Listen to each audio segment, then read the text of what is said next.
Hello viewers 5 days Goa trip తర్వాత ఇంట్లో ఏదైనా చేసుకొని తినాలనిపించింది. అంటే ట్రిప్‌లో ఫుడ్ వాళ్ళు ప్రొవైడ్ చేశారు.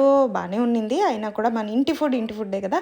సో, మంచిగా పూరి చేసుకొని కుర్మాలాగా చేసుకుందాం అనేసి స్టార్ట్ చేశాను. ఇక వంట రెసిపీ ఒక్కటే కాకుండా అంటే ఒక షెఫ్‌లాగా మొత్తం అరేంజ్ చేసి, సెటప్ చేసి వంటను ప్రొఫెషనల్‌గా చూపించేంత ఓపిక లేదు ఈరోజు. సో, నార్మల్‌గా ఇంట్లో ఎలాగైతే చిన్న చిన్న క్లిప్స్ వీడియోస్ చేసుకుంటామో అలాగే తీసేసాను వీడియో. ట్రైపాడ్ అంతా ఏం యూజ్ చేయలేదు.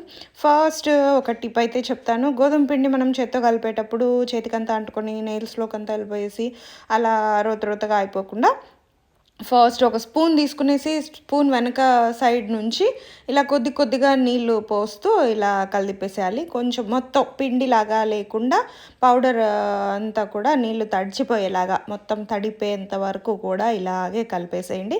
కలిపిన తర్వాత సమానంగా అవుతుంది. అంటే ఇలా చేయడం వల్ల చేతికి అంటడమే కాకుండా అంటే